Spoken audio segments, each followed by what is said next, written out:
Marcelo Scherter é um dos fundadores da Associação Brasileira de Franchise e um dos principais responsáveis por difundir os conceitos do franchise no país. Ele é membro da Academia Brasileira de Marketing e faz parte do Conselho Consultivo Global da Endeavor. Ele é mestre em Direito pela New York University e tem 13 livros publicados sobre franchise. E hoje essa fera vai explicar aqui pra gente como usar esse modelo de negócios na sua carreira empreendedora. Marcelo Scherter, que honra te receber por aqui. Seja muito bem-vindo ao nosso Café com a DM. Bom, quem está honrado aqui sou eu. Vocês são um dos podcasts com maior audiência aí do mundo dos negócios. Pô, eu espero estar à altura aqui. Mas certamente Marcelo, tanta gente boa já falou aqui, que se eu não for o melhor, tá bom. Nossos ouvintes aqui vão perdoar.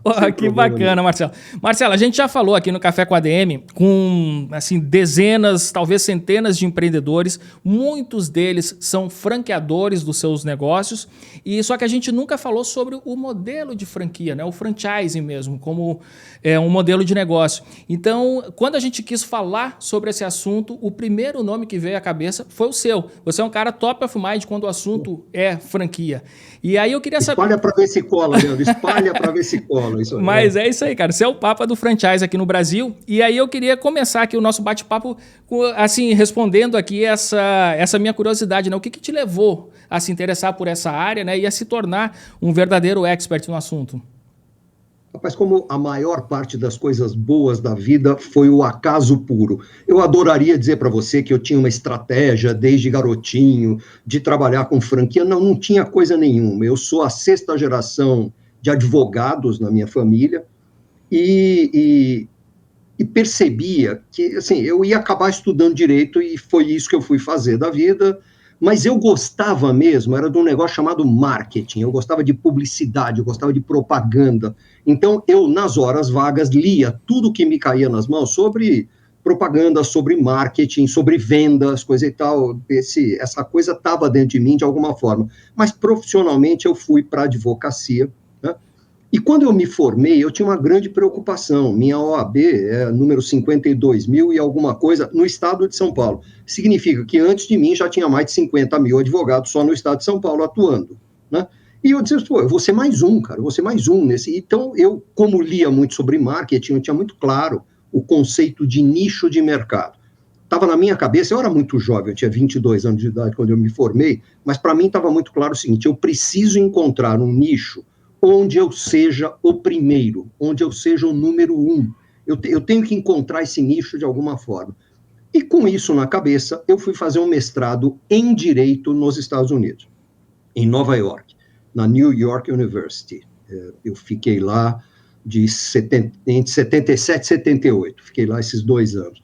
E eu acabei caindo, quando eu fui fazer a matrícula para o 2º semestre do curso, era no meio do inverno, eu era um garoto de praia, eu nasci em Santos, aqui no estado de São Paulo, né, no litoral. Cara, eu era um rato de praia, de repente eu me encontro lá nesse dia da matrícula com 16 graus abaixo de zero. Nossa, cara. Então, um garoto de 23 anos de idade, com 16 graus abaixo de zero, o que eu fiz? Bom, as matérias obrigatórias eram obrigatórias, não tinha o que discutir. As eletivas eu escolhi pelo horário. Eu vou confessar para você que eu escolhi porque eu queria aquelas que me deixassem dormir 1 hora a mais. Eu queria ficar 1 hora a mais embaixo das cobertas. Boa, foi isso. É o critério mais do que justo aí, cara. O critério, eu acho que para um garoto de 23 anos de idade, você há de convir que eu estava totalmente certo, né? E aí eu caí num curso, cujo nome eu nem me lembro, eu devia ter tomado nota disso, né? Em algum lugar deve ter, mas era, sei lá, contratos atípicos do direito anglo-saxão, qualquer coisa dessa. Para mim não importava, era num horário que me convinha, e dava os créditos que eu precisava, ponto, e eu caí ali.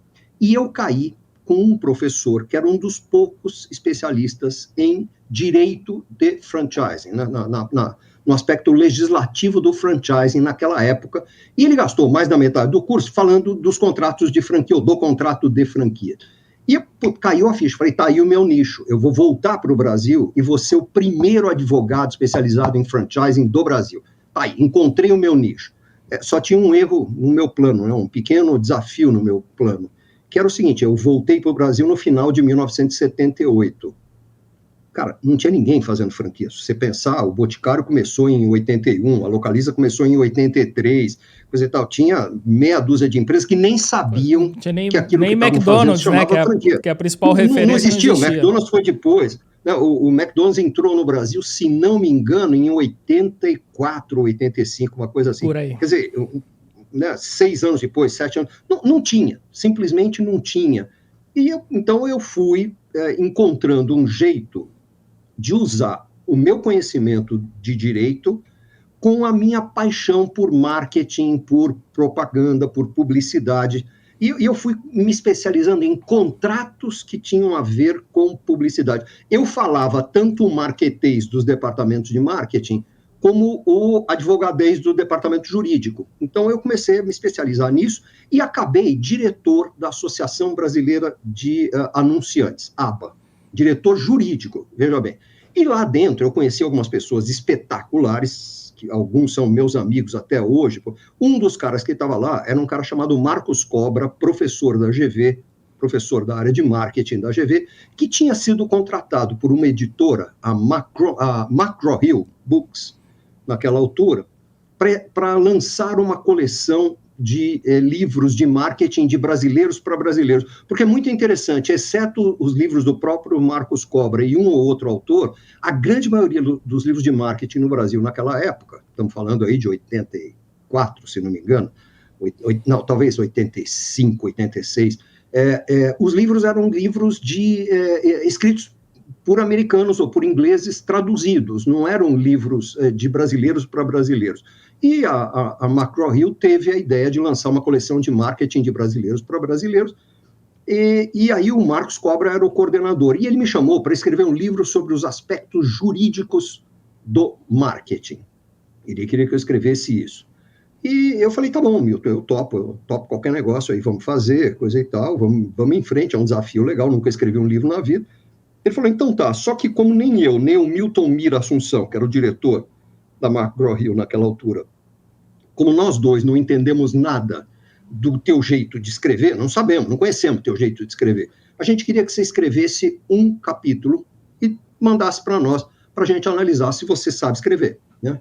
Eu escrevi o livro sobre os aspectos jurídicos do franchising, né? Que seria um dos capítulos do livro de aspectos jurídicos do marketing, né? Me chamaram para um almoço e disseram assim, olha, está aprovadíssimo aqui, você escreve bem, está ótimo, pode escrever o resto do livro sobre os aspectos jurídicos do marketing. Eu falei, não, eu quero escrever o resto do livro sobre franchising.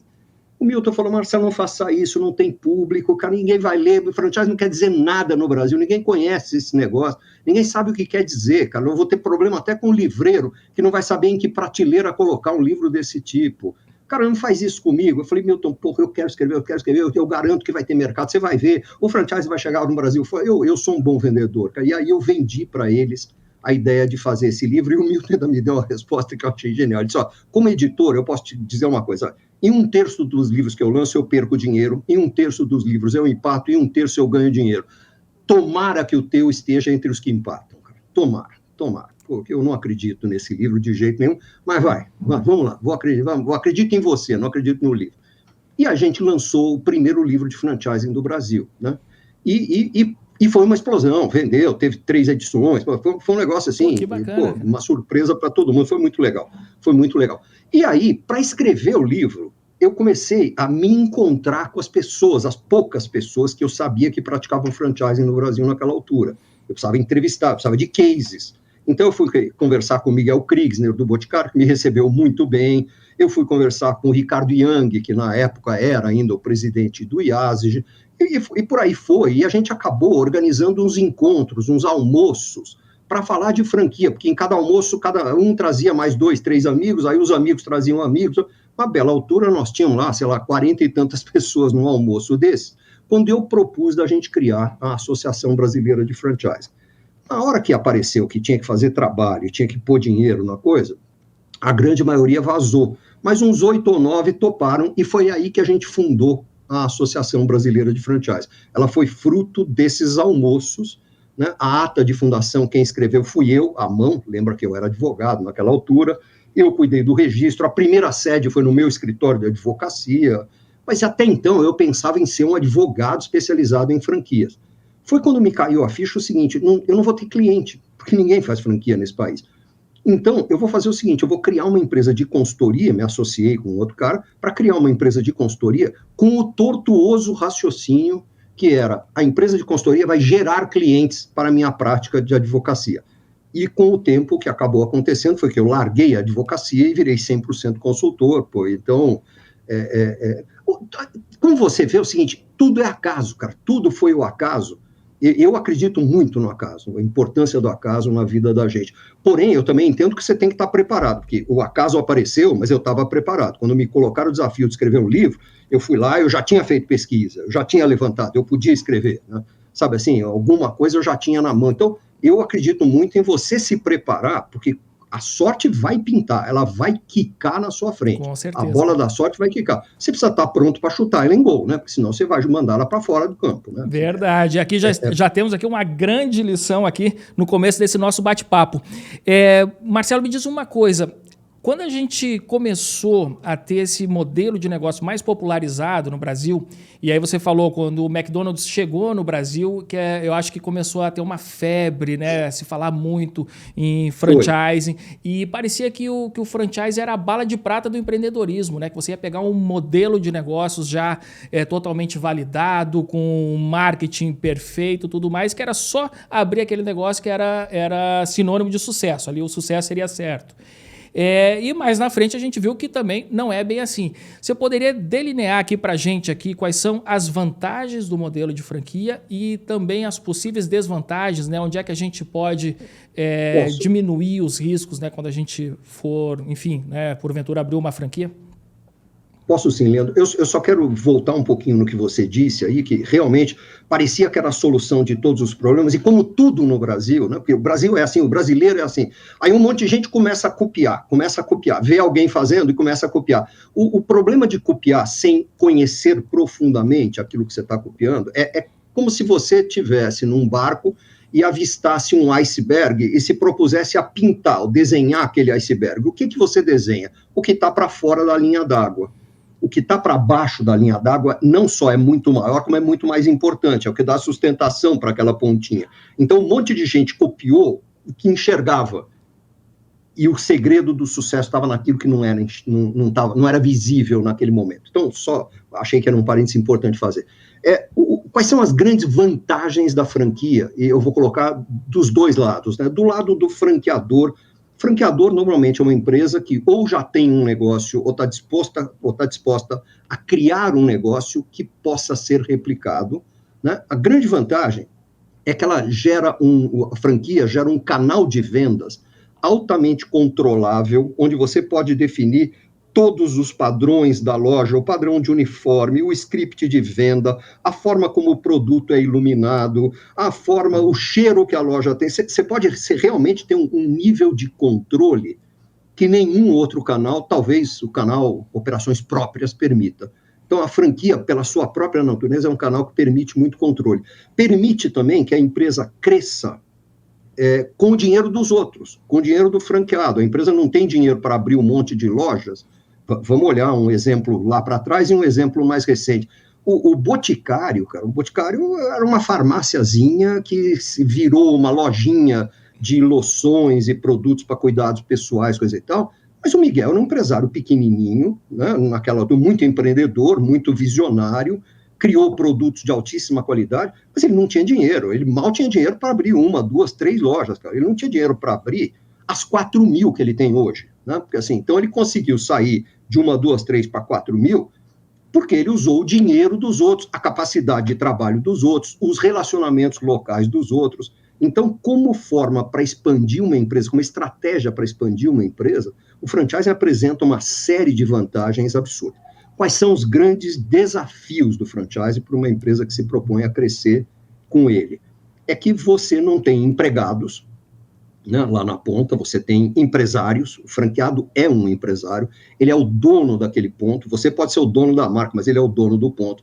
Então você precisa trazer para dentro da sua rede gente que tem o perfil certo.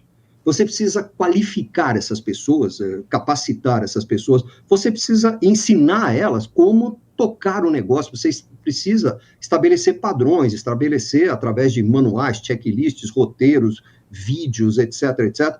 Você precisa monitorar, acompanhar essas pessoas e motivar essas pessoas. Você não pode dar ordens para elas, você motiva essas pessoas, você leva...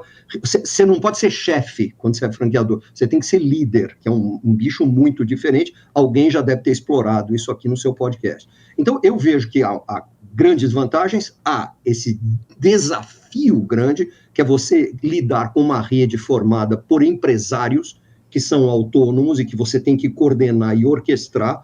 Mas mesmo assim, você pesando, pondo no prato da balança, tem muito mais coisa positiva do que negativa. Do lado de quem vira um franqueado, aquele que adquire uma franquia de uma loja. Eu tinha falado, primeiro eu falei do exemplo do Boticário lá para trás, eu tinha ficado falando um exemplo mais recente, mas vamos pegar a Oakberry, que é uma empresa que eu conheço, Superman, de perto mesmo, conheço por dentro. É uma empresa que começou 6 anos atrás com um quiosquezinho, num shopping da Avenida Paulista. Por que naquele shopping? Alguma estratégia? Não, era o shopping que eles conseguiam pagar e que dava para eles o ponto no lugar onde eles queriam. Ponto, era isso. Era o shopping que estava dentro do budget. Foi isso, a estratégia foi essa. Começou com um investimento de menos de 100 mil reais, um quiosquezinho ali, e hoje são cerca de 800 quiosques em 38 ou 40 países. Graças ao modelo de franquia, master franquia, subfranquia, coisa e tal. Então, você vê que nesses 2 exemplos, as empresas usaram o dinheiro dos franqueados para crescer, usaram os relacionamentos locais, usaram a força de trabalho, usaram a capacidade de se envolver com o negócio, muitas vezes a família inteira se envolver com o negócio, para poder crescer. Então, agora vamos falar das vantagens e desvantagens do lado de quem vira um franqueado dessas empresas ou de qualquer outra. Grande vantagem é que você pode entrar num ramo no qual você não tenha nenhuma experiência e você vai adquirir essa experiência tanto do franqueador como dos outros franqueados que já chegaram na rede antes de você. Então eu me lembro, tinha uma propaganda anos atrás, um anúncio de revista da 7-Eleven, que é uma das grandes redes de franquias do mundo. Antes da pandemia, eles estavam abrindo uma loja a cada 40 minutos em algum lugar do mundo. Era uma coisa completamente maluca, né?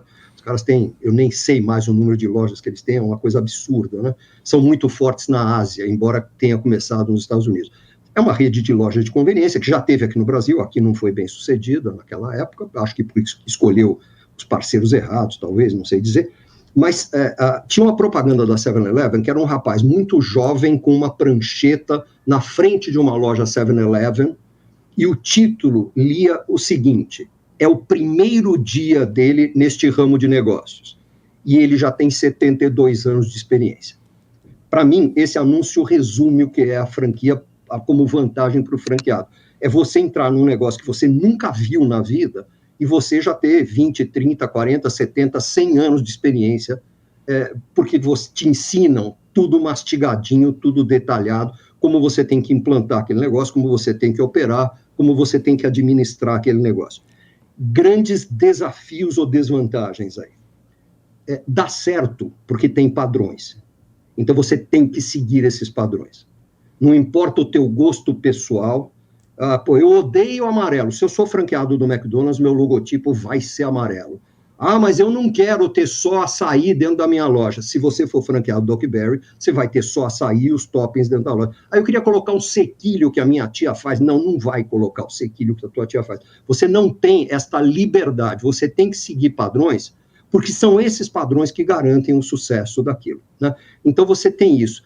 Outra coisa, todo negócio tem risco. Então, muita gente entra em franquia achando que só porque eu estou adquirindo todo o know-how dos outros, eu não vou ter risco nenhum. Vai ter, qualquer negócio tem risco, ainda mais em países com característica do Brasil, em que o vento muda a cada meia hora, né?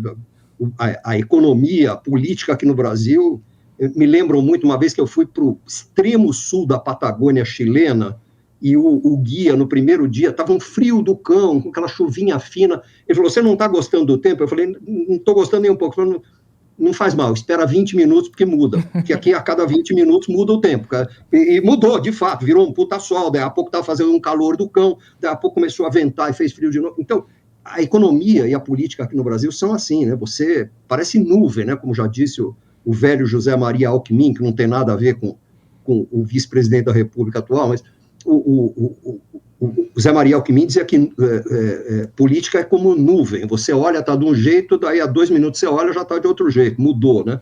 É assim. Então, é um desafio conduzir negócios aqui, e outro grande desafio é que tem muita gente que acha que a franquia vai funcionar sozinha. Ah, eu comprei uma franquia, ela vai funcionar sozinha. É como se estivesse comprando, sei lá, um CDB de um banco de primeira linha. Vai render sem eu fazer nada. Desculpe, tem uma péssima notícia para quem pensa assim. Tem que trabalhar, tem que tirar o traseirinho da cadeira e batalhar mesmo, ralar. É assim que o negócio dá certo. Então, para o franqueado não é diferente. Mas basicamente é isso. De novo, você pesando prós e contras, tem mais prós do que contras, mas os contras estão aí e você precisa saber lidar com eles. E principalmente a questão da disciplina é muito complicada. Eu vejo muita gente que compra uma franquia e quer fazer tudo diferente daquilo que o franqueador ensina. Peraí, você não tem experiência nenhuma nesse negócio, e você quer explicar para um cara que já tem 3.000 lojas, ou 2.000 lojas, ou 1.000 lojas, você quer explicar para ele como é que toca uma loja, cara? Porra, desculpa, tem humildade para aprender, e até há espaço numa rede de franquias bem estruturada para os franqueados irem sugerindo produtos, novos processos, novos métodos, novas coisas, sempre tem caminho para o diálogo, mas a decisão final é do franqueador, é de quem é o dono da marca. Pô, legal, Marcelo. Eu gostei que você falou, né, das características, quer dizer, a gente pôde pescar um pouco das características do perfil ideal de franqueado. E assim, a gente nota, por exemplo, que uma característica do comportamento empreendedor é justamente essa vontade de querer construir, de criar, de inovar, né? E isso dentro de uma franquia você fica um pouco mais limitado. Mas, ao mesmo tempo, você tem que ter um perfil empreendedor para poder ser um franqueado de sucesso, porque não pode ser só esse cara que você falou, que pensa que vai, só porque aquele negócio já está validado, que é só abrir aquilo ali que ele vai funcionar sozinho. Eu diria que o perfil do franqueado ideal está em algum ponto entre o mega empreendedor, que quer fazer as coisas do seu próprio jeito e vai inovar e vai inventar e reinventa a roda, reinventa até o que não precisa ser reinventado. Esse mega empreendedor não serve para ser franqueado. E também não serve o recruta zero lá, aquele cara que só segue regra, aquele negócio tem que ir by the book, coisa e tal. Não. Nenhum desses dois. Nem é um extremo, nem tanto ao mar, nem tanto à Serra do Mar, né? A gente tem aqui um meio do caminho. É um cara que é disciplinado, mas é disciplinado não é porque ele é bonzinho, não é porque ele é inteligente, porque ele olha e fala, pô, se eu seguir as regras aqui, a coisa vai dar certo. Quando você entra num avião, a última coisa que você quer é um piloto muito criativo, né? Muito empreendedor. Vou fazer uma curva um pouco, eu vou fazer o approach aqui para esse aeroporto. Não, cara, você faz do jeito que está previsto, cara. Né? Você vê, é isso, não é um cara que pode... Você quer ser criativo? Pô, eu conheço piloto de avião que corre de kart. Tá bom, você quer fazer loucura? Faz na pista de kart, não faz com 200 passageiros a bordo, né? Assim, então, a mesma coisa numa franquia. Você quer ser super criativo? Vai pintar quadro, vai compor música, vai fazer alguma coisa, né? Vai dançar, vai fazer qualquer outra coisa, mas no tocar a franquia, você deve seguir regras, e na medida em que você vai se firmando como um cara respeitável dentro da rede, você aí pode passar a sugerir para o seu franqueador algumas mudanças que você acha que podem ser oportunas. Vamos reconhecer uma coisa, acho que pegando o exemplo mais icônico do mercado de franquia, o Big Mac, que é o produto de maior sucesso do McDonald's no mundo inteiro, o Big Mac não foi inventado pela franqueadora, o Big Mac foi inventado por um franqueado. Só que esse franqueado, não é que ele saiu vendendo do jeito que ele queria, ele tem que propor para a rede, justificar por que aquilo ali vale a pena, por que aquele produto vale a pena, e aquele produto, pô, olha, realmente, aí fazem testes, funcionou, só que aí ele é colocado na rede inteira, ele não é colocado só na loja do cara que criou aquilo ali. Esse cara aí, se eu bem conheço o padrão McDonald's, ele deve ter recebido um PIN de ouro, é reconhecido nas convenções, todo mundo aplaude ele de pé, tem a foto dele no Hall of Fame da sede do McDonald's, qualquer coisa desse tipo. Mas, pô, mas isso aí, sabe pra você ver, isso é invenção de um franqueado.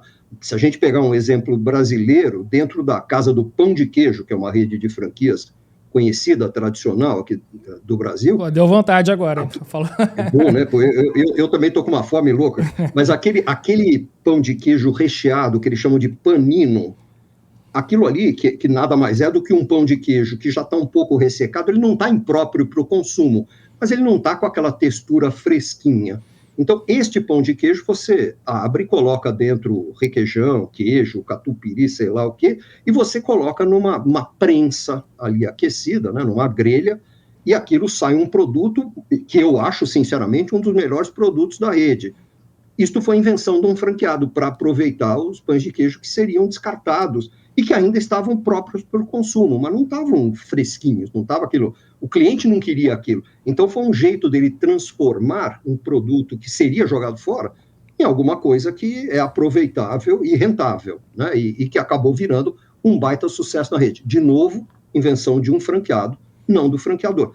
É assim, é desse jeito que funciona o mundo da franquia, mas você não pode fazer as coisas do jeito que você quiser, a hora que você quiser, você não vai abrir a loja a hora que você quiser. Nós criamos, por exemplo, nós temos trabalhado, a Xerto Consultoria, né, minha equipe e eu temos trabalhado muito com indústrias que resolvem avançar para o varejo. Nesses casos, a gente tem que criar o conceito de varejo, que não existe, na maior parte dos casos não existe nem um rascunho dele, a gente cria. E quando você cria no papel, você faz um monte de análise, coisa e tal, aí a gente pilota na prática em 1, 2, 3, 5 unidades próprias, ajusta o que for preciso, e aí sim expande através da concessão de franquias. Então, um dos negócios que a gente criou foi a rede Casa Balduco. Nasceu, era uma folha de papel em branco, a gente não sabia se ia sair daquilo, era um quiosque, era um corner, era um food truck, que estava na moda na época, se ia ser uma unidade dentro de um supermercado. A gente começou a trabalhar, foi analisando, os números vão indicando para a gente para onde ir, e aí chega a hora de testar, vamos testar, testamos, fizemos ajustes, a primeira loja saiu de um jeito, ela saiu maior do que precisaria ser, a gente constatou depois, aí a segunda loja já saiu um pouco melhor, a terceira loja foi onde a gente estabilizou o conceito, a 1 e 2 não existem mais, hoje a loja 120, não sei quanto, 130, é uma cópia da loja 3, né? É uma reprodução da loja 3. Mas a gente criou ali, tudo é manualizado. Tem os 16 passos para fazer um cappuccino, estão descritos no manual. É daquele jeito que se faz um cappuccino dentro da rede Casa Balduco. As 130 lojas tem que fazer exatamente do mesmo jeito. A proporção de açúcar e canela naquele potinho que fica em cima do balcão é sempre a mesma. É a mesma quantidade de açúcar para X quantidade de canela, porque senão, num lugar você vai comer 80% de canela e 20% de açúcar, no outro é 80% de açúcar, 20% de canela, vai ficar uma zona, o sabor não vai ser o mesmo, então o sabor é sempre o mesmo. Para abrir a loja de manhã, isso eu me lembro ainda, detalhes que eu me lembro do manual que a gente criou anos atrás para a Casa Balduco, mas para abrir uma loja de manhã, eram 22 passos para você abrir uma loja. O cara que chegava para abrir, o gerente que chegava para abrir, ele tinha que cumprir 22 passos antes de poder abrir a loja para entrar o primeiro cliente, se fosse uma loja de shopping, e 23 passos se fosse uma loja de rua, porque na rua tem que desarmar o alarme, que no shopping não precisa. Bom, assim, até isso, assim, tem o padrão, você entra, abre a porta, acende as luzes, marca o ponto, lava as mãos, higieniza a máquina de café, higieniza não sei o que lá. Pô, existe um padrão. Como se você já pegou um voo na vida e teve a oportunidade de observar o piloto antes, o piloto está com um checklist, ele pode voar 20 vezes no mesmo dia. Ele vai fazer o checklist todas as vezes. Ele não vai deixar nada ao acaso. A rede de franquias é isso, você não deixa nada ao acaso. Mas as coisas funcionam porque tem essas regras. Portanto, as regras são para ser seguidas. Ah, mas tem o cara rebelde. O cara rebelde vai tomar advertência, vai tomar multa e pode até perder o contrato, né? Pode ser desfeito o contrato. Departamento jurídico existe, inclusive, para isso, né? Sensacional. Marcelo, vamos então. Eu gostei que a gente dividiu aqui, né, as vantagens para o franqueador e as vantagens para o franqueado. Para o franqueado. Isso. Então, agora vamos ainda no papel de franqueador. Se eu tenho, você contou aqui o caso da Oakberry, por exemplo, né, que começou com uma unidade apenas, um investimento de R$100 mil e transformou esse negócio numa franquia. Quais são os passos, né, para a gente franquear o nosso próprio negócio? Que tipo de negócio é franqueável? Se todo negócio, enfim, pode virar uma franquia? Excelente pergunta. Assim, eu vejo, sim, primeira coisa, em princípio, qualquer negócio é franqueável. O importante é avaliar se ele vai dar dinheiro na mão de um franqueado, porque o franqueado tem que ganhar o suficiente para ele ficar feliz e ainda pagar royalties, taxa de franquia, pagar algumas verbas para o franqueador, porque afinal o franqueador também está nisso para ganhar dinheiro. Mas é muito interessante observar que alguns negócios nascem já para ser franqueados. Outros negócios nascem, estão funcionando super bem com operações próprias, o dono do negócio tem 10, 15, 20 lojas, 5 lojas, 3 lojas, tanto faz, e ele resolve transformar aquilo numa franquia. Os dois são válidos. A Oakberry, por exemplo, já nasceu para ser uma franquia, uma rede de franquias. Foi muito interessante, porque meu filho é um dos sócios, é um sócio, eu brinco com ele que ele não é nem minoritário, ele é michuritário dentro da empresa, principalmente depois que foram entrando investidores, coisa e tal, e os sócios originais foram sendo um pouco diluídos, é normal, faz parte do processo, mas o cara que concebeu, que é o Georgios, que eu chamo de Gil, eu conheço desde que ele tinha, sei lá, 10 anos de idade, é um menino espetacular, genial, mas o Jorge, quando eu fui à inauguração do primeiro quiosque, eu estava lá, eu e meia dúzia de gato pingado, porque ninguém nunca tinha ouvido falar daquilo lá. Estava eu, minha mulher, porque nós éramos pais de um dos sócios, basicamente era isso. Então, na inauguração foi muito pouca gente, e o Jorge olhou para mim e falou, e aí, o que você achou, tio? Eu falei, eu achei sensacional, tá lindo, tá maravilhoso. Ele falou, que bom, de você, é muito importante ouvir essa sua opinião, porque você está olhando para a unidade piloto de uma rede de 100 franquias.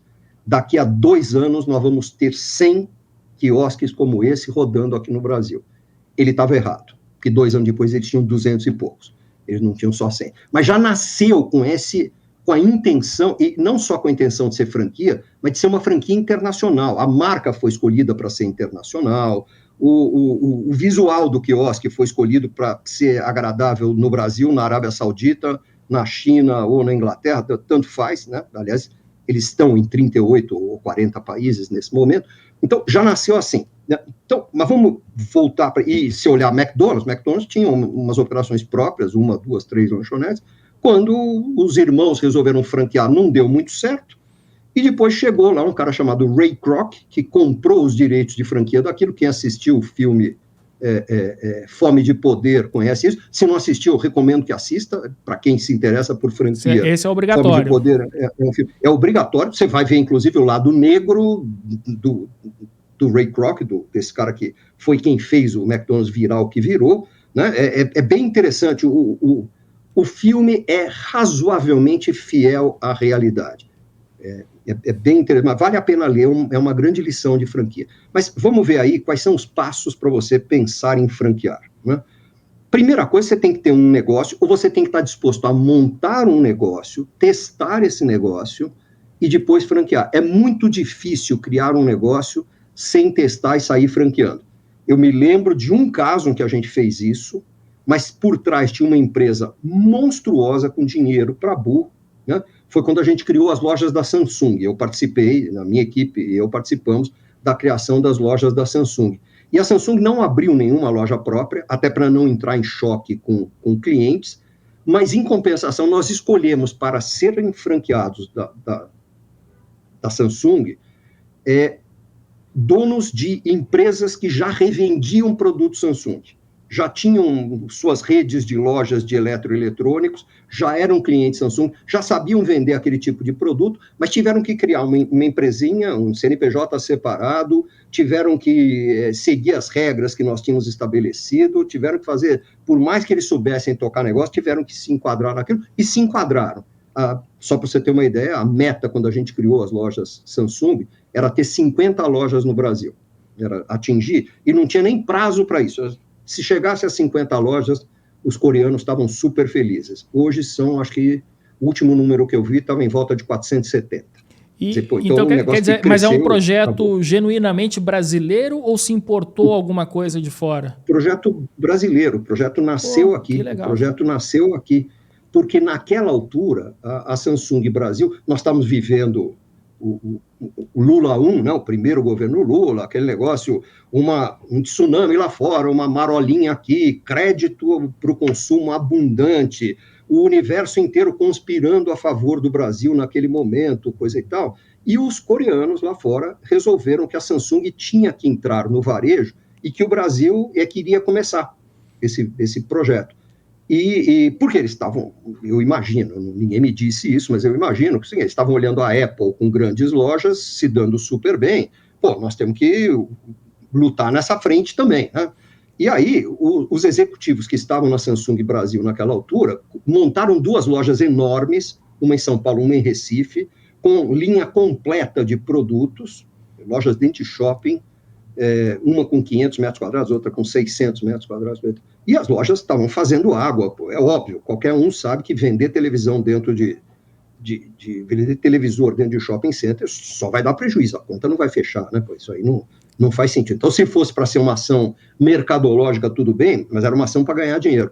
Cara, não ia funcionar. Então, aí, um dos executivos, que nem está mais na Samsung, resolveu chamar a Xerto, ele já conhecia a gente de outros projetos, ele já tinha contratado a gente quando ele era diretor da Motorola, depois quando ele era diretor da Xerox, depois quando ele foi diretor de não sei qual outra empresa, né? Pô, e aí, no fim, ele estava dentro da Samsung e ele falou, olha, tem uns caras aí que fazem mágica e conseguem criar, tem essa especialidade de criar negócios do zero e depois replicar.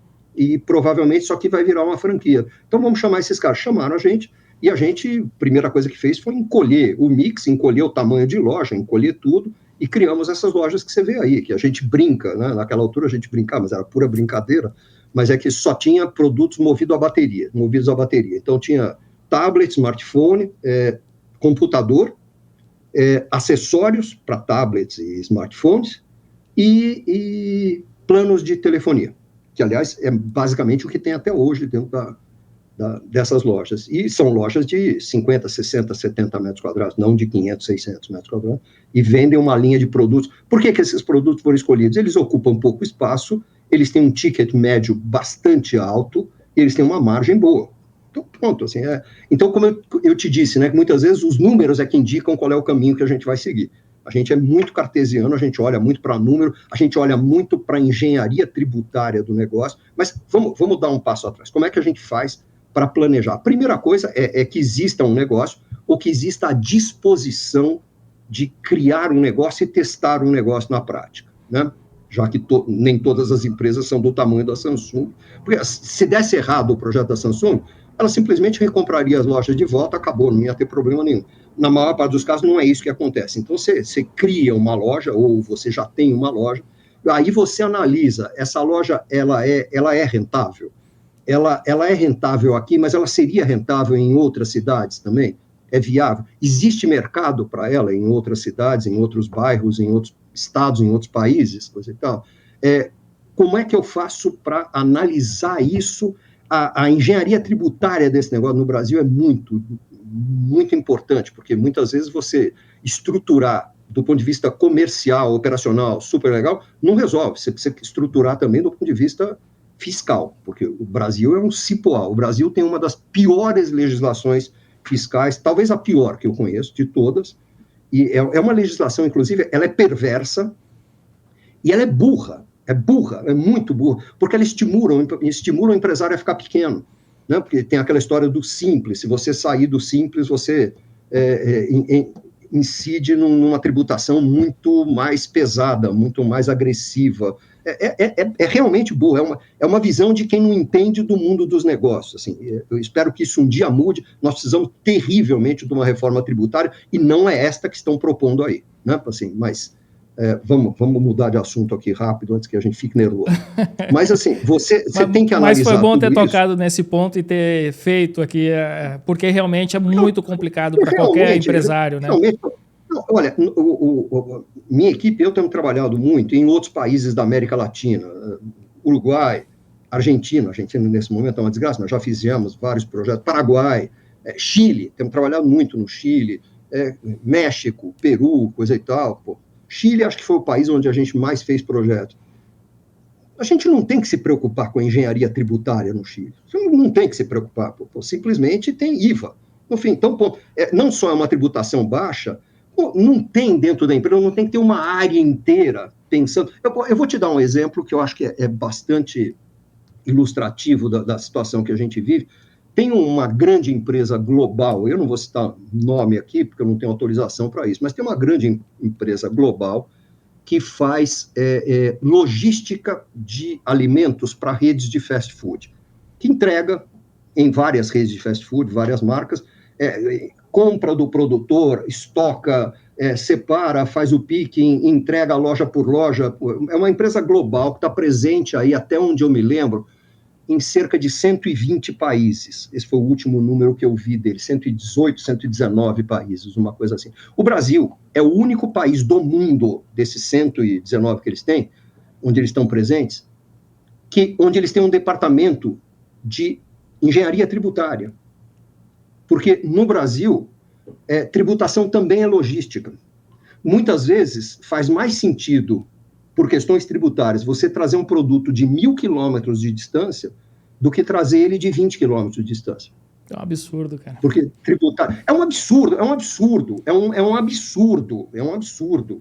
Sim, você tem coisas aqui que não se explicam de jeito nenhum. Não tem explicação. Você tentar encontrar uma explicação lógica, você não encontra explicação nem em sacanagem, nem em coisa boa. Você não tem lógica, não procure lógica. Isso é uma coisa que eu falo para os gringos com quem eu lido, quando tentam entender a modelagem tributária que a gente montou aqui no Brasil, para os negócios deles aqui no Brasil, os caras tentam entender, eu falo, desista, porque nós também não entendemos. É assim. Então, nós aprendemos a trabalhar, nós aprendemos a navegar no meio desses igarapés aqui, a gente sabe a saída, a gente encontra tudo dentro da lei, tudo bonitinho, tudo papai e mamãe, kasher, ao extremo, assim, mas tem que ser criativo, tanto que a gente chama de engenharia tributária, porque é isso mesmo, você combina tantos elementos para conseguir chegar em alguma coisa, e a gente gasta um esforço com isso, a gente gasta um tempo com isso, as empresas gastam um tempo para poder declarar imposto, que é um verdadeiro absurdo.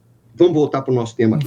Então, você primeiro tem que ter um negócio, você tem que analisar as finanças desse negócio, você tem que analisar se é possível ensinar aquele negócio. Tem negócios que são, eu disse que todos os negócios são franqueáveis, nem todos. Assim, eu não consigo franquear Picasso, eu não consigo franquear, sabe, um artista, eu não consigo franquear Chico Buarque, eu consigo franquear uma escola de música que use, uma escola de composição que use a metodologia Chico Buarque, uma escola de pintura que usa a metodologia. Então, muitas vezes eu tenho que adaptar o negócio.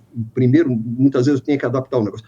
Outra coisa, eu preciso olhar, porque muitas vezes eu tenho um negócio sensacional, mas que é grande demais e é difícil de replicar. Mas dentro daquele negócio, você pode ter elementos que são franqueáveis. Então, vamos pegar um caso. Existia um grande restaurante de comida a quilo no Rio de Janeiro, sucesso absoluto, genial, espetacular, que dentro dele tinha vários nichos. Um negócio chamava Estação Filomena. Tinha vários nichos dentro dele. Um desses nichos, que tinha um corner, um quiosque, um balcão, ali se faziam massas, tinha massas pré-prontas, e você chegava ali, você escolhia qual é o molho que você quer, qual é a massa que você quer, qual é o molho que você quer naquela massa, e quais são, você tinha direito a 2 ou 3 ou 4 complementos em cima daquilo ali, que você escolhia, estavam todos ali. Você já deve estar imaginando que isso é o espoleto, né? Então, o espoleto não é a replicação daquele restaurante de 1.500 metros quadrados, é a replicação de um dos elementos daquele restaurante, né? Pegou-se aquilo ali, e aquilo ali virou uma rede de extremo sucesso aí, com quase 500 lojas hoje. Então, muitas vezes você tem que analisar o que é franqueável. Muitas vezes você tem um negócio espetacular, mas ele, tal como é muito difícil de franquear. Ou porque é difícil de operar, ou porque o investimento é altíssimo, ou por algum outro motivo. Tem negócios que vão extremamente bem numa cidade como São Paulo, que tem público, que tem um volume de gente enorme, mas não rodariam em Santos, que é a minha terra natal. Assim, então, você tem que saber adaptar, você tem que entender isso, você tem que analisar isso. Então, e é possível ensinar os princípios todos, os processos todos. Franquia é processo. Franquia é a replicação padronizada e disciplinada de processos. Você tem processo para tudo. Você tem um processo para como escolhe um ponto, como faz a obra ali, como compra os equipamentos para colocar naquela obra, como contrata a empreiteira que vai fazer a obra, como contrata o arquiteto que vai fazer a supervisão da obra. Tem processo para tudo numa estrutura de franquias bem montada, vamos dizer assim, né? Então, aí você tem, então, uma das coisas que você vai ter que fazer, assim, primeiro, é ensinável, tá bom, eu tenho que transformar tudo aquilo em processos. Eu tenho que transformar aquilo ali em processo, eu tenho que pegar aquele negócio todo que eu faço, e eu tenho que entender como é que eu descrevo aquilo de um jeito que alguém consiga replicar. E hoje em dia a gente tem muita vantagem, porque antigamente todos os manuais eram feitos em papel mesmo, né? Texto, escrito, com alguns desenhos, coisa e tal, acompanhado de um monte de checklists, coisa e tal. Depois a gente migrou para tablets, né? Onde você já tinha alguma flexibilidade para fazer procura mais fácil, né? Para fazer busca por temas, isso aquilo tinha hyperlinks, você clicava num ponto e pulava para outro, coisa e tal. Hoje em dia a gente tem a chance de usar vídeo para tudo. Né? A gente usa muito vídeo para explicar como é que se faz um sanduíche, como é que faz o pão na chapa das lojas Select dos postos Shell, né? As lojas de conveniência Shell. Foi a gente que criou aqueles manuais ali. Tem um vídeo ensinando como fazer um pão na chapa. Ponto. É isso. E tem que ter... só para você ter uma ideia de como o Brasil anda em termos de educação, o vídeo começa assim: pegue um pão já assado. Porque se você só disser pega um pão, tem gente que pega a massa congelada que ainda não foi assada. Então, você tem que ser muito disciplinado, você tem que ser muito didático, não é disciplinado, você tem que ser muito didático e tem que levar em consideração. Eu tenho uma sócia, Mônica Landi, que cuida da nossa área de processos, é a responsável pela nossa área de processos, uma das pessoas mais doces que eu já conheci na minha vida, mais firme. É engraçado porque ela consegue ao mesmo tempo ser doce e firme, mas a Mônica tem uma frase que virou mantra nosso dentro da Xerto, que é a seguinte: o óbvio não existe. Aquilo que é óbvio para você, Leandro, não é óbvio para mim. Aquilo que é óbvio para mim não é óbvio para o Zezinho, para o Guinho ou para o Luizinho. Quer dizer, então, você quando vai descrever processos, criar programa de treinamento, criar vídeos, coisa e tal, você tem que levar em consideração que, de repente, o cara que vai estar ali para executar o processo é um cara que tem um grau elevado de analfabetismo funcional, por exemplo. Analfabetismo funcional, você sabe o que é, né? O cara sabe ler. Se você pedir para ele ler uma página para você, pega um manual qualquer, os 16 passos para fazer o cappuccino da Baldu, pede para ele ler essa página para você, aí pede para ele explicar o que ele leu e ele não tem a menor condição, porque ele não sabe o que ele leu, aquilo não formou um conceito na cabeça dele. Isso é analfabetismo funcional. Isso é fruto de décadas de uma péssima educação, em que você vai simplesmente aprovando as pessoas, faz com que gente que não sabe nem ler nem escrever chegue na faculdade hoje em dia, né? E aí mostra índices lindos. Lá fora tem amigos meus, ainda estava essa semana discutindo com um peruano, amigo, mas o nível de educação superior no Brasil é altíssimo, tem não sei quantos formados em faculdade. Falei, vai contratar esses caras, vai contratar, vai procurar um consultor, vai procurar um trainee, vai procurar um estagiário, você vai ver a dificuldade que é encontrar alguém bom. Mas, então você, quando está montando uma franquia, você tem que levar isso em consideração, que de repente o cara que está ali é um cara que, para quem não adianta você falar algo que para você faz sentido, para ele não faz. Então você tem que ser muito didático, muito detalhista, muito passo a passo, e ao mesmo tempo fazer isso de um jeito que não seja chato, porque senão o cara não vai fazer, né? Não vai seguir. Com vídeo a gente conseguiu melhorar muito isso, e a gente tem começado a usar outras ferramentas, algo parecido com o podcast também, para transferir conhecimento. Mas então é isso. Aí você tem que ir buscar franqueados que sejam adequados. Então, você tem que ter definido lá no seu planejamento qual é o perfil de franqueado que eu vou buscar. Eu preciso de alguém com determinadas características. Eu vou montar uma franquia, por exemplo, estou montando uma rede de franquias de consultório odontológico. Tá? Só quero dentistas como meus franqueados? É uma opção. Então, você já sabe que você tem que pegar alguém que tenha, no mínimo, formação numa faculdade de odontologia. Não é o caso da maioria das redes que eu conheço. Você tem franqueados que são advogados, economistas, engenheiros, coisa e tal, e muitas vezes até são melhores do que os dentistas, porque já que não sabem obturar dente, não ficam perdendo tempo ali fazendo isso e vão cuidar do negócio. Né? Os americanos têm um termo que, quando a gente traduz, fica um pouco sem sentido.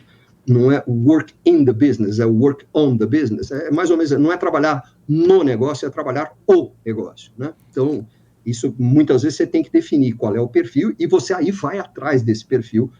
As franqueadoras mais estruturadas costumam usar ferramentas que são típicas do departamento de RH de uma grande multinacional para selecionar seus franqueados. Quer dizer, usam aqueles sistemas de análise de perfil, coisa e tal, porque você sabe que você está buscando determinados perfis de gente que vão ter muito mais chance de ter sucesso conduzindo aquele negócio ali. Depois você tem que sair atrás desses caras, divulgar, hoje em dia, muito marketing digital para atrair candidatos, selecionar, triar, é uma coisa que deixa um pouco desencantado. É muito comum a gente ser procurado por empresa, o cara assim, pô, mas você nem tem ideia, cara, eu tenho mais de 200 pedidos de franquia. Falei, tá, estatisticamente você vai tirar 1 ou 2 franqueados daí. Assim, pô, é isso, você tem uma regra de mais ou menos 1 para 100, 1 para 110, 120. Assim, porque interessado em franquia, um monte de gente quero ver fazer o negócio mesmo, então preencher todos os requisitos, ter a grana suficiente, porque você tem que procurar um cara que, além do perfil, tenha dinheiro, esteja disposto a abrir a loja no lugar que você acha que ela vai ser sucesso, né? E por aí vai. Então, não é um caminho tão fácil. Você tem que ter também uma estrutura interna capaz de dar suporte para esses franqueados. Então, você tem que ter gente dentro da equipe da franqueadora, porque fazer franquia não é só deixar o cara usar a marca e revender um determinado produto ou prestar um determinado serviço. Não é. Se fosse isso, era muito fácil. Infelizmente, você tem que educar esse cara, você tem que supervisionar esse cara, você tem que motivar esse cara, você tem que ter certeza que ele está fazendo as coisas do jeito certo, né? Então, você tem uma figura dentro de qualquer empresa franqueadora que é de extrema importância, que é o que a gente chama de consultor de campo. Eu acho que esse nome hoje em dia já não está mais adequado, porque ele fica menos no campo, já que hoje em dia muito do acompanhamento, da motivação, da capacitação é feita à distância, mas eu diria que é um consultor de negócios, é alguém que é o elo entre a franqueadora e o franqueado no dia a dia, que ajuda esse franqueado a resolver seus problemas, a perceber oportunidades, a planejar-se para aproveitar essas oportunidades, a tirar esse plano do papel, né, e transformá-lo numa realidade. Então, assim, franquear não é uma coisa fácil, não é uma coisa para amadores. De vez em quando alguém vai fazer nas coxas, vai fazer do nada e vai dar certo. Pô, de vez em quando um esquilo cego também vai tropeçar e encontrar uma noz, né? E vai comer e vai sobreviver. Mas a tendência é que esquilo cego morra, né? Porque ele não vai encontrar a noz. Assim, basicamente isso. Então, a gente precisa... Então, né, meu avô costumava dizer que até um relógio quebrado 2 vezes por dia está certo, né? Ele é do tempo do relógio que não era digital, ele era relógio de ponteiro. 2 vezes por dia um relógio quebrado está certo. Ele dizia isso. Então, de vez em quando, mesmo você fazendo tudo errado, você consegue dar certo e dar resultado. Estatisticamente, não é isso que tende a acontecer, né? Isso tende a acontecer numa minoria ínfima de casos, né? Então, você tem que se preparar para isso. Com consultoria ou sem consultoria, aí é a escolha de cada um. Tem gente que é capaz de fazer sozinho, mas tem que fazer. Tem que se educar, tem um monte de curso aí para fazer, tem um monte de livro, um monte de artigo, um monte de podcast, corre atrás de informação e você mesmo pode fazer. O que uma consultoria pode fazer, uma boa consultoria, é encurtar um pouco o teu percurso. Então, não quer dizer que ninguém vai saber fazer sem consultoria. Vai encurtar, vai evitar que você cometa erros que são evitáveis, né? Perfeito. E, Marcelo, agora que a gente está falando desses critérios de sucesso, eu queria voltar agora a bola para o franqueado, né? Quando a gente fala da franqueadora, né, quando a gente tem sucesso franqueando o nosso negócio, a gente pode atingir algo que se chama escala, né, que é algo que os empreendedores perseguem muito. Mas quando a gente coloca uma franquia, quando a gente passa a atuar como franqueado, a nossa escalabilidade daquele negócio é limitada ao nosso mercado local. E aí eu queria saber de você o seguinte: dá para ficar rico sendo franqueado? Dá. Você, evidentemente, você tem... A legislação fiscal brasileira atrapalha um pouco, mas em alguns segmentos ela permite isso. Então eu tenho até medo de falar isso, porque as autoridades vão encontrar um jeito de brecar, né? mas você tem alguns ramos em que você tem um sistema de tributação, principalmente onde você tem muita substituição tributária, onde não faz tanta diferença você estar no simples, no lucro presumido ou no lucro real, regimes de tributação, né, esses 3 regimes de tributação, e aí você tem o fenômeno dos multifranqueados. Se você olhar, por exemplo, o mercado de cosméticos, é muito comum você encontrar um franqueado do Boticário, das várias marcas, né? O Boticário tem mais de uma marca, Boticário, quem disse Berenice, Boticário Spa, mas não sei, mas é muito comum você encontrar franqueados com 40 franquias, 50 franquias, 60 franquias. O maior franqueado do Boticário atualmente tem por volta de 130 ou 140 franquias, em mais de um estado, então você não precisa ficar restrito ao seu mercado local, né? E o maior franqueado que o Boticário já teve no Brasil passava de 220 franquias. O negócio dele estava tão atraente que o próprio Boticário comprou de volta, né? Assim, porque achou que aquele negócio era muito interessante. Mas, então, você tem essa figura dos multifranqueados. Eu tenho vários amigos que têm 30, 40, 50 franquias. Esses caras estão ricos. Esses caras estão muito ricos. Você ficar rico com um quiosquezinho só, difícil, cara. Você vai ganhar, você pode ter um bom ganho, você pode ter, vamos dizer, uma boa retirada mensal, e dependendo do ramo de negócio, você não precisa ter dedicação exclusiva àquilo, né? Então, você pode ter aquilo como um complemento de renda e ter uma retirada mensal razoável aí. Então, eu acredito, sim, mas não é ficar rico, talvez subir um patamarzinho, né? Assim, não sei, você ganhava 15 pau por mês e, porra, de repente daquela franquia você tira mais 5, mais 6, pô, que bacana, pô, você pulou de 15 para 20, 21, pô, mudou de patamar, né?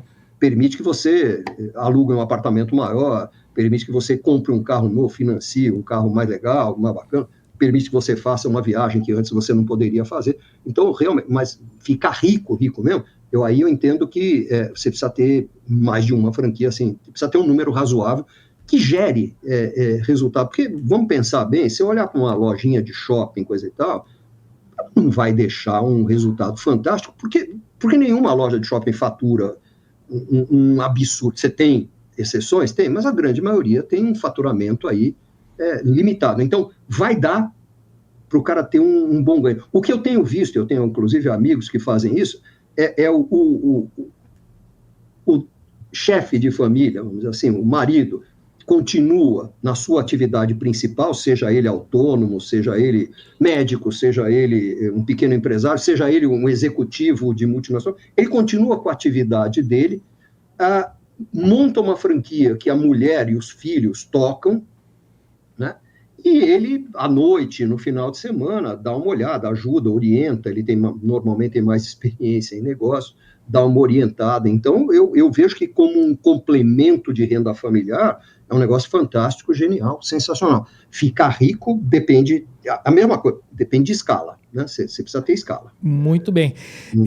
Bom, eu estou adorando aqui o nosso bate-papo, eu não estou nem vendo o tempo passar, só quando eu olho aqui para a tela. E aí é que eu estou vendo até o reloginho, eu estou começando a ficar preocupado. Agora que eu me dei conta de quanto a gente... Eu falo para burro, né? Não, Se você cara, não eu estou adorando... Você tem que me derrubar tiros, você vai ter que me derrubar tiros, se eu parar de falar. Mas eu queria saber o seguinte, principalmente depois da pandemia, se tornou muito comum que grandes marcas que trabalham com sistema de franchise, né, começassem a operar também no comércio eletrônico, né, aproveitar o grande poder aí do online. Isso foi fundamental para a sobrevivência, né, de várias marcas durante a pandemia.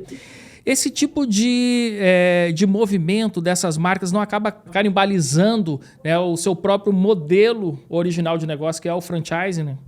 Se feito de forma inteligente, não, Leandro. Sabe por quê? As lojas acabaram virando hubs de logística nesse processo.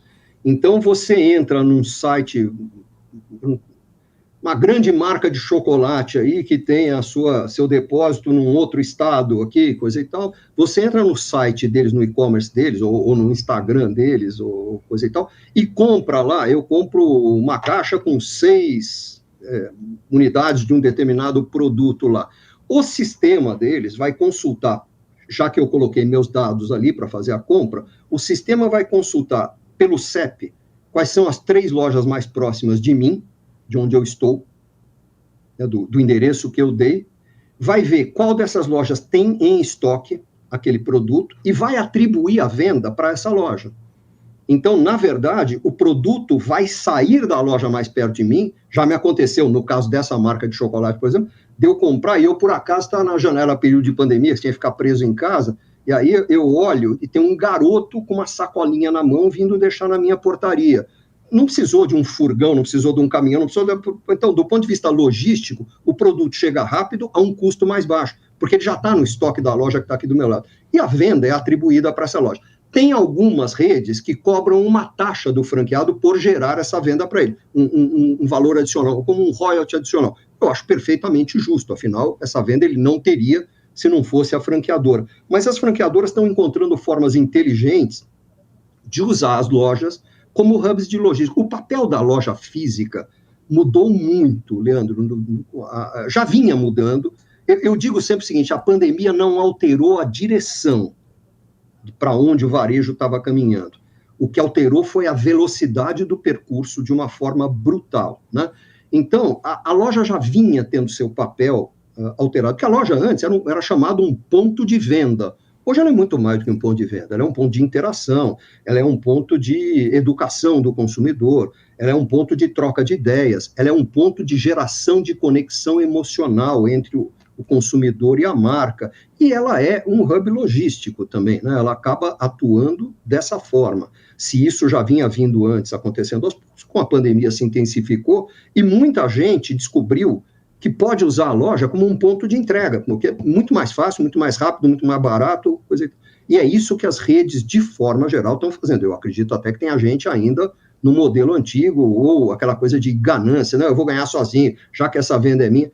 É burro isso, cara. Você tem que fortalecer a tua rede, né? Você tem que fortalecer a tua marca. Afinal, a rede é o lugar mais perto de mim, as franquias, onde eu interajo com a marca. E a gente sabendo como o cérebro humano toma decisões, a gente toma decisões não com o neocórtex, onde está o raciocínio lógico, né, onde está o raciocínio analítico, onde está a linguagem, não é aí que a gente toma as decisões. A gente toma decisões com uma área do cérebro que se chama sistema límbico, onde estão as emoções, os sentimentos, as sensações.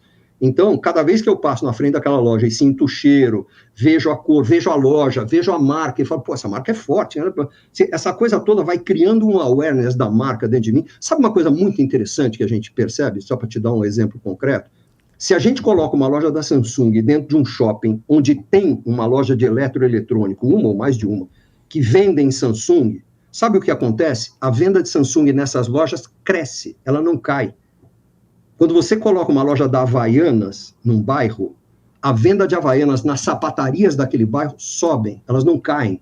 O awareness da marca faz com que a venda aumente nos canais multimarca. Colocar uma loja monomarca, geralmente, amplifica a percepção daquela marca e gera mais vendas nas lojas multimarca. Então, esses canais, e o e-commerce entra no meio disso, esses canais, eles não são competidores, eles não se canibalizam. Se eles forem bem estruturados, repito, se eles forem bem estruturados, eles se complementam, eles se integram, um reforça o outro, um acaba sendo positivo para o outro. Então, eu realmente não vejo nenhum problema, muito ao contrário. Mas a percepção, muitas vezes, do franqueado, isso aqui vai tirar minhas vendas. Não, não vai aumentar as tuas vendas, vai melhorar as tuas vendas. Mas aí tem um trabalho de comunicação, porque um diabo é que quando a gente fala de percepção versus realidade, quase sempre que a percepção entra em choque com a realidade, a percepção ganha de 10-0, né? Porque assim, infelizmente, nós somos todos percepção, mais do que qualquer outra coisa,